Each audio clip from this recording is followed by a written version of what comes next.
क्या आपने कभी ये सोचा है कि अल्लाह ने फजर की नमाज ठीक उसी वक्त क्यों रखी जब हमारी नींद सबसे ज्यादा गहरी होती है, या असर की नमाज ऐन उसी वक्त क्यों फर्ज की गई जब हमारे अंदर दिन भर की थकावट, चिड़चिड़ापन और गुस्सा अपने उरूज पर होता है।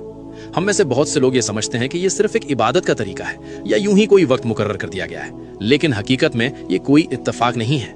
अल्लाह ने 5 वक्त की नमाजें बिल्कुल उन्हीं वक्तों में फर्ज की हैं जहां आपकी रूह और आपका दिमाग सबसे ज्यादा कमजोर होते हैं। दिन की शुरुआत फजर से होती है, दुनिया से मिलने से पहले अल्लाह से मुलाकात। सुबह के वक्त आपके जिस्म में एक खास हार्मोनल बदलाव होता है जिसे medical science cortisol awakening response कहती है। ये वो वक्त है जब रिस्क अता किया जा रहा होता है और फरिश्ते अपनी ड्यूटी बदल रहे होते हैं। अगर आप इस वक्त सोते रह गए तो आपने अपने पूरे दिन की बुनियाद ही कमजोर कर दी। फिर आता है जोहर का वक्त।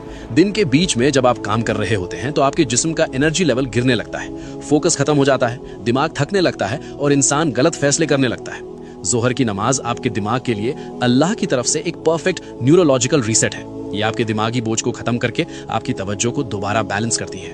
अब बात करते हैं असर की, जिसे जज्बाती कमजोरी का वक्त कहा गया है। शाम से पहले के इस वक्त में इंसान अक्सर गुस्से में होता है, दूसरों पर भड़ास निकालता है और सबसे ज्यादा गलतियां करता है। इसीलिए अल्लाह ने कुरान की सूरे अल असर में वक्त की कसम खाई है।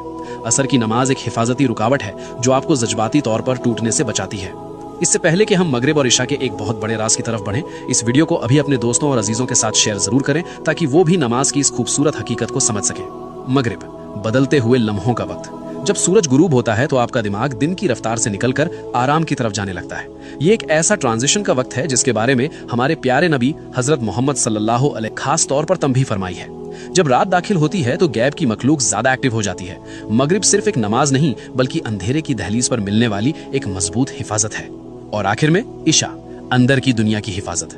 जब अंधेरा छा जाता है तो इंसान के अंदर ओवर थिंकिंग बढ़ने लगती है, दिल पर एक अजीब सा जज्बाती बोझ महसूस होता है। इस्लाम में नींद को एक छोटी मौत कहा गया है जहां आपकी रूह कब्ज की जाती है।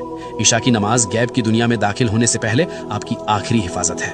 याद रखिए, जब आप कोई नमाज छोड़ते हैं तो आप सिर्फ एक फर्ज नहीं छोड़ते बल्कि आप वो खास लम्हा खो देते हैं जो खालिक ने आपको संभालने और सुकून देने के